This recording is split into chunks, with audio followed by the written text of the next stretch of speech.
My ex-husband invited me to his wedding just to humiliate me.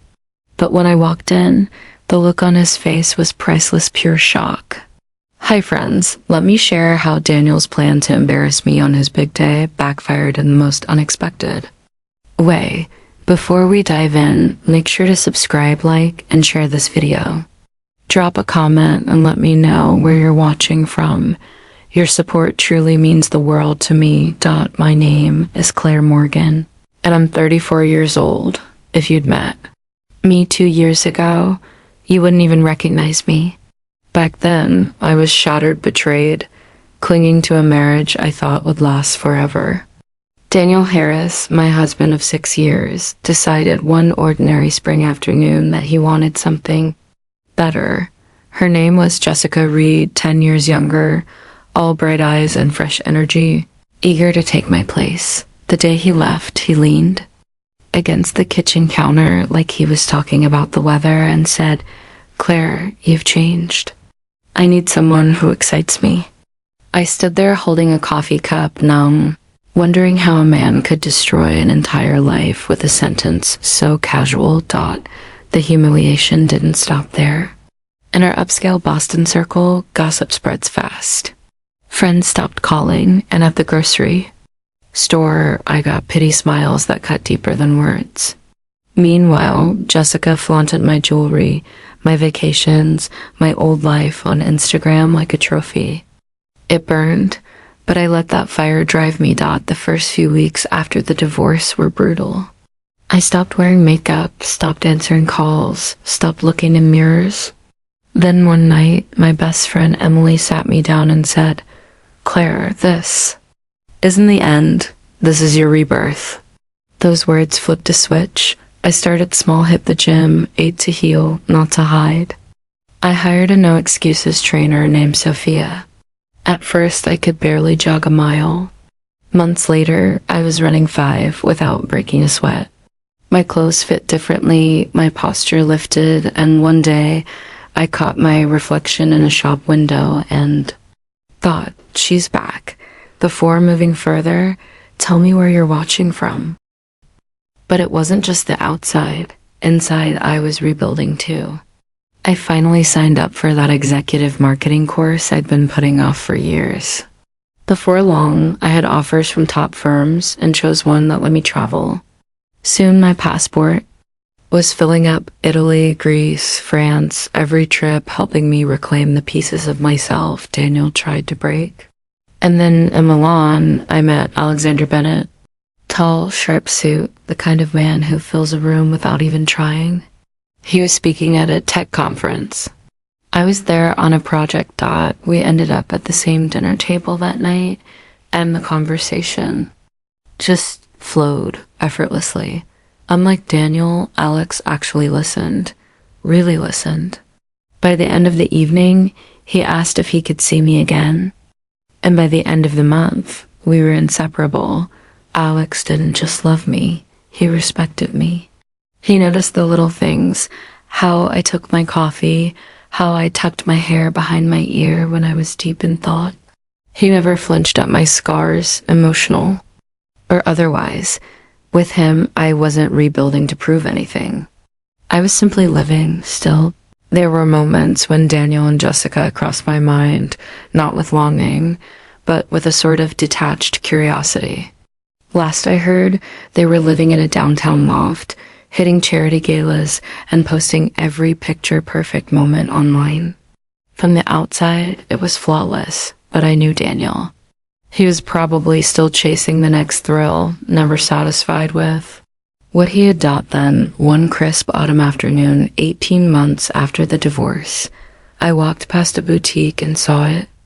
A gown in the window. Midnight blue, floor-length, sequins that caught the light just enough to whisper elegance, not scream it. I walked in, tried it on, and felt something powerful settle inside me. I didn't know why I bought it. Only that one day it would matter. I'd gone from a woman who could barely face the world to someone who could walk into any room and own it. People who once whispered about my downfall, now they wanted my secrets. And those secrets were simple. I refused to stay broken. I invested in myself. And I never forgot the face of the man who thought I'd crumble. I didn't see Daniel for almost 2 years.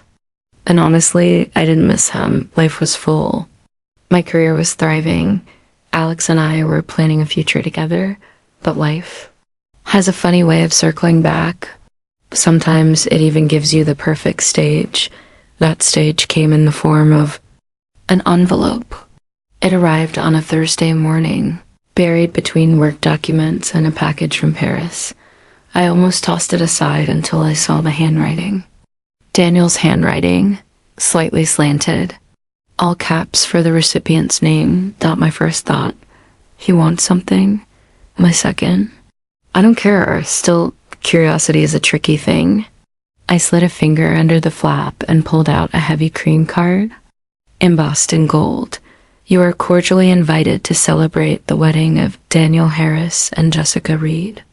The date, 2 months away. The venue, a vineyard estate just outside Cape Cod. I stared at the words, half expecting them to rearrange into something less absurd. Then I saw the note at the bottom in his handwriting.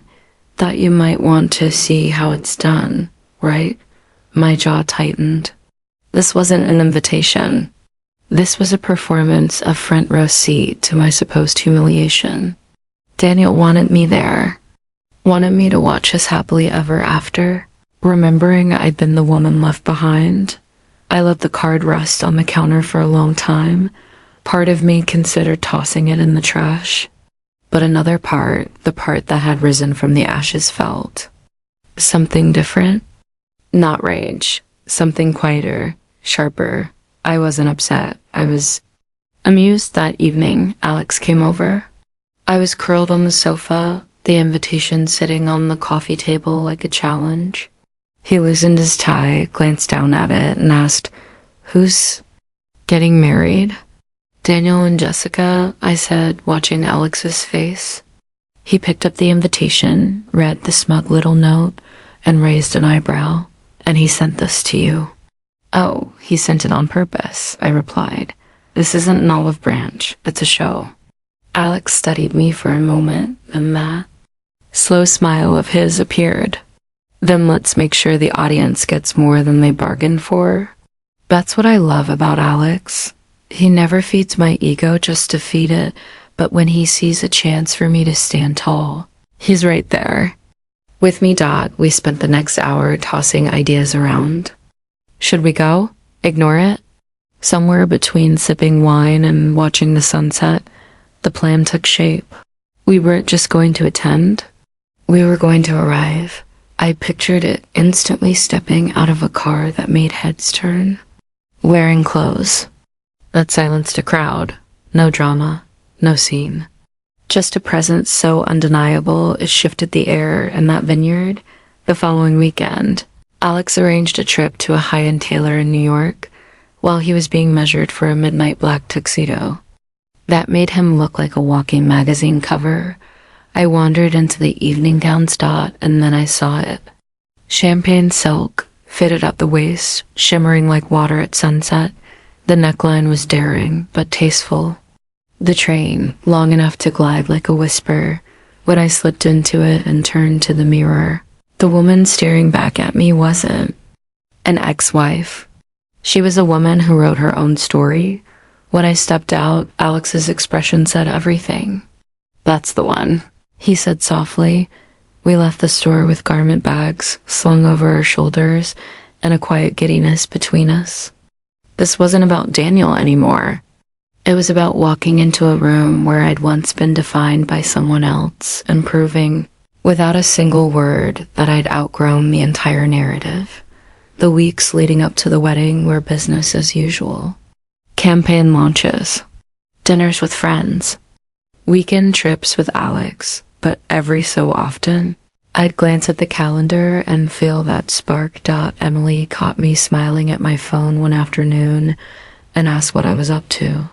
When I told her, she laughed so hard she nearly spilled her coffee. "Oh, this is going to be delicious," she said. "Promise me you'll take pictures." Promise nothing, I said. Pictures weren't necessary.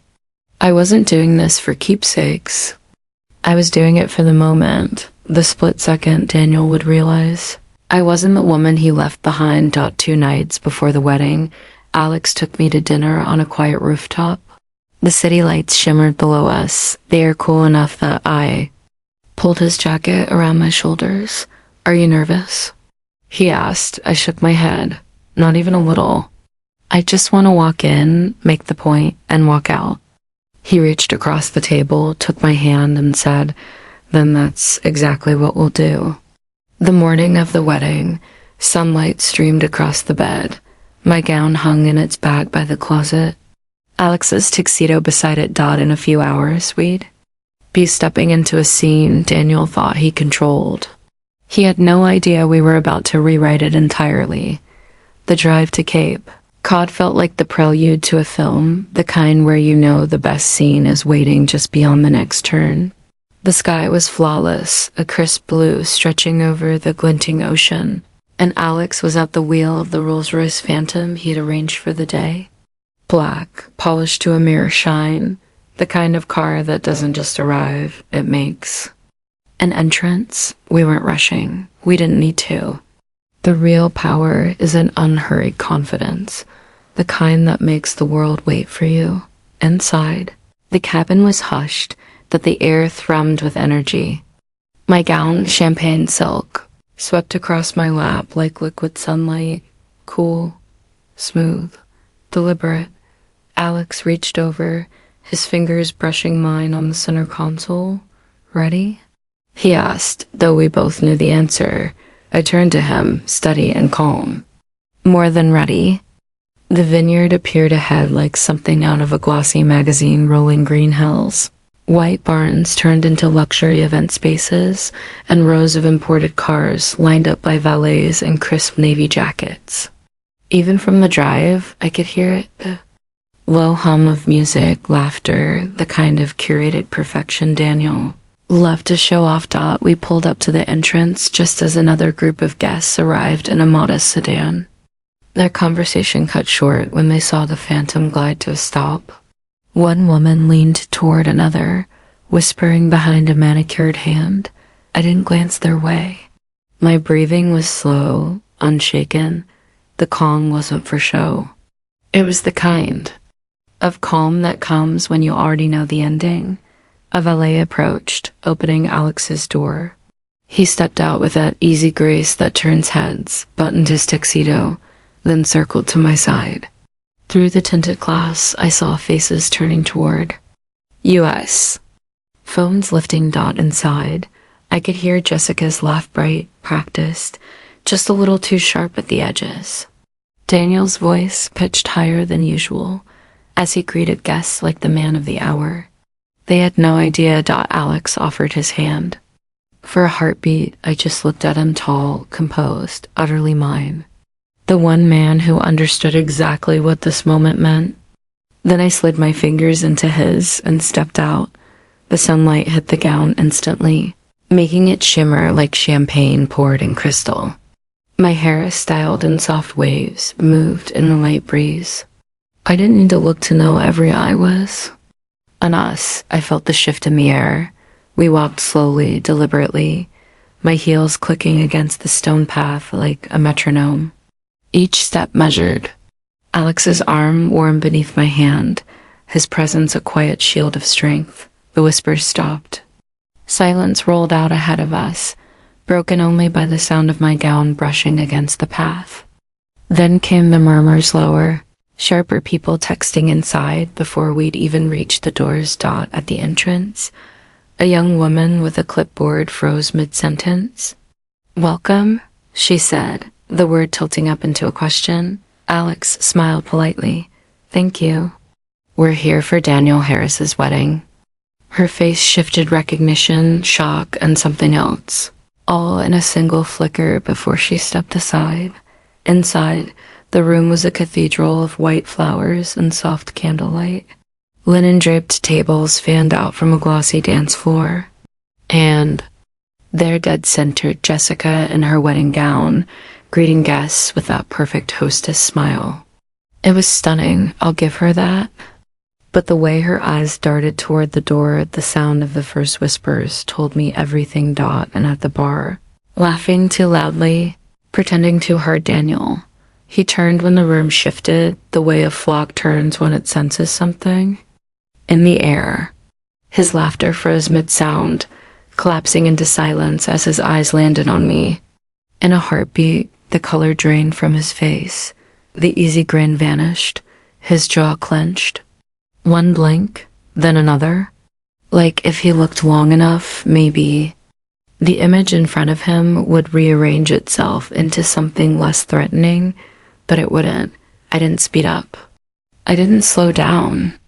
Alex and I moved with the same steady rhythm, as if the crowd wasn't even there, though they were. I could feel them watching. Conversations dipped, laughter faltered. The hum of the room thinned until it was just the music swelling faintly from the live band like the score of a scene no one wanted to miss. This wasn't about storming in. It was about arriving as if we owned the air they were breathing. At the edge of the dance floor, my gaze slid to Jessica. Her smile stayed in place, wide and gracious, but her eyes, they had gone sharp. A calculation flickered behind them, quick and cold. She touched Daniel's arm lightly, grounding him, or maybe grounding herself, but I saw it. That split-second fracture of certainty. Alex leaned in, his breath brushing my ear. "They're already unraveling," he murmured, low enough for me alone. A small smile tugged at my lips. "We're just getting started." The chandelier light fractured across my gown as we moved, casting champagne glints over the polished floor. People angled their bodies subtly, phones slipping out for photos they'd never admit to taking. Every click of my heels was deliberate. Physics, not arrogance, when something worth watching enters a room. Space makes way. Daniel was still by the bar, gripping his glass like it might save him. His stare locked on me, then darted to Alex, then back again. It wasn't the look of a man seeing an ex. It was the look of a man blindsided by the truth he'd been trying not to imagine. Alex broke the silence first. His voice carried just enough, warm and polished, the way only confidence can sound. "Good afternoon, everyone." He smiled easily, his arm secure around mine. "I'm Alexander Bennett, and this," he glanced at me with something that looked like pride wrapped in devotion, "is my fiancée, Clare Morgan." The word fiancée cracked through the room like the sound of crystal shattering. Heads turned sharply. A few gasps, small, involuntary. From the back, a whisper, "Clare Morgan."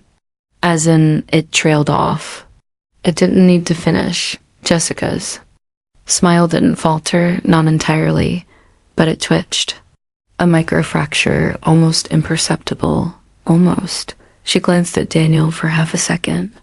His fingers whitened around the glass, and for a fleeting moment, I thought it might break. Alex continued, perfectly civil, the edge of charm sharpened like a blade. "We're actually flying to Paris next week for our engagement party." He paused just long enough for that to land. But when we received Daniel's thoughtful invitation, we couldn't resist coming to wish them well in person. Polite words, smooth tone, but every syllable hummed with subtext. This wasn't an appearance. This was a declaration. I didn't speak. I didn't need to. My silence was a weapon sharper than anything I could have said. The gown, the presence, the man at my side, they spoke louder than words ever could. Followed us, whispers rising like static. The question wasn't who I was, it was how. How the woman Daniel discarded had become this. Finally, Jessica moved, breaking the pause before it broke her. Her voice floated out, sugar over steel. "Claire, how lovely of you to come." I met her gaze, steady as glass. "Thank you." "You look beautiful, Jessica." She blinked just once, as if weighing whether the compliment carried a hidden blade. I let it hang between us, unbothered, my gaze drifting toward the towering arrangement of white peonies beside us. Their scent was sharp, clean, almost surgical fitting. For the kind of precision this moment required, Daniel moved in then, setting his glass down with a muted thunk. His smile was the kind that lived in the mouth, but never made it to the eyes. "Clare," he said, tone teetering between surprise and command. "This is unexpected." I tilted my head, calm, unshaken. "Life's full of surprises," I replied lightly. "I hear congratulations are in order." For a heartbeat, the room felt suspended, balanced on a wire. I could hear the distant chime of cutlery from the far side, the low swell of the band trying to mask the silence that had thickened between us. Then someone coughed, and conversations bloomed again, not because the tension had broken, but because people were hungry to dissect it in whispers.